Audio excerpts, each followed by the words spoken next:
Hello guys, இன்னைக்கு நம்ம பார்க்க போகிற chapter 10th chapter amalgamation internal external reconstructions. First amalgamation meaning பார்ப்போம். ரெண்டுக்கு மேற்பட்ட கம்பெனிஸ் வந்து கம்பைன் பண்ணி நியூ கம்பெனிஸாக ஃபார்ம் ஆகுறது தான் வந்து அமால்கமேஷன். சுபா லிமிடெட் கம்பெனிஸ் இருக்குது, அஸ்வினி லிமிடெட் கம்பெனிஸ் இருக்குது.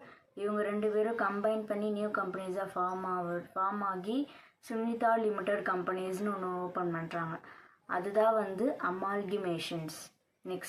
நெக்ஸ்ட்டு பார்த்தோன்னா மெத்தட்ஸ் ஆஃப் பர்ச்சேசிங் கன்சிடரேஷன்ஸ். அதில் பார்த்தோன்னா 4 டைப்ஸ் இருக்குது. Net asset method, net payment method, lump sum method, intrinsic value method. இன்றைக்கி நம்ம பார்க்க போகிறது net payment method. Net payment மெத்தடில் ஃபஸ்ட்டு கொஷின்ஸ். ஏ லிமிடெட்னு இருக்காங்களா, அவங்க வந்து பையர். எக்ஸ் லிமிடெட் நம்மளுக்கு வெண்டார்னு சொல்லலாம், நம்மளுக்கு செல்லர்னு சொல்லலாம்.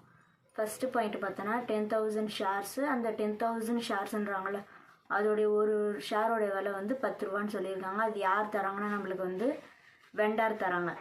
நெக்ஸ்ட்டு வந்து 3 shares in a limited of ₹10 each issued at the agreed value of ₹12 per shares. இப்போ செகண்ட் பாயிண்டில் என்ன சொல்லியிருக்காங்கன்னா 3 shares கொடுத்துருக்காங்க. யார் கொடுக்குறாங்கன்னா வந்து நம்மளுக்கு பையர் தராங்க. பையர் வந்து 3 shares தராங்க, அதோடைய விலை 10 ரூபான்னு இருக்காங்க. ஆனால் அக்ரீட் பண்ண வேல்யூ வந்து 12 per shares. அடுத்த பாயிண்ட் வந்து in additional of ₹5 per share cash will be paid calculating purchasing considerations. இதில் என்ன சொல்லியிருக்காங்க, அடிஷ்னலாக வந்து கேஷ் கொடுத்துருக்காங்க, அதை வந்து பே பண்ணிட்டாங்கன்னு சொல்லியிருக்காங்க. ஃபஸ்ட்டு வந்து ஒரு ஷேர்ஸ் கொஷின் கொடுத்த மாதிரி ஒரு ஷேர்ஸ் இருக்காது, ஆனால் நம்ம வந்து இதை வந்து அசியூம் பண்ணிக்கணும்.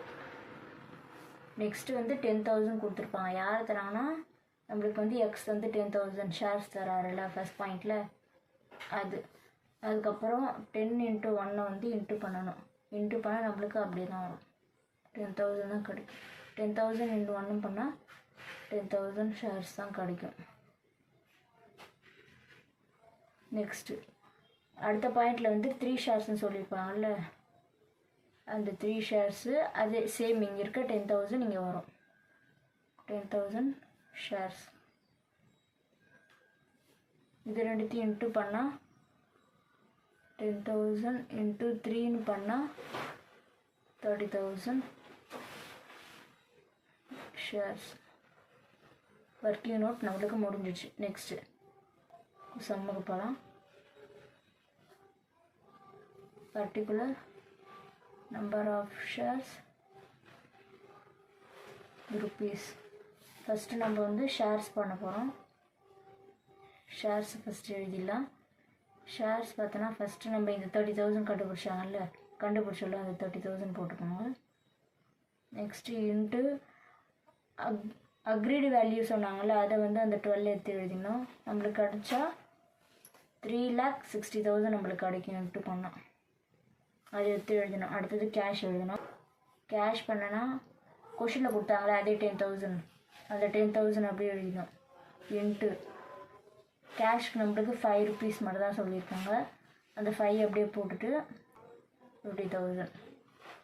இது ரெண்டுத்தையும் நம்ம வந்து ஆட் பண்ணால் 4,10,000 நம்மளுக்கு கிடைக்கும்.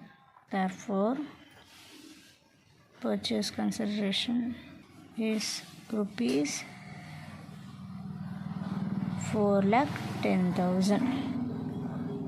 இதுதான் வந்து நம்மளுக்கு பர்ச்சேஸ் கன்சிடரேஷன்ஸ்.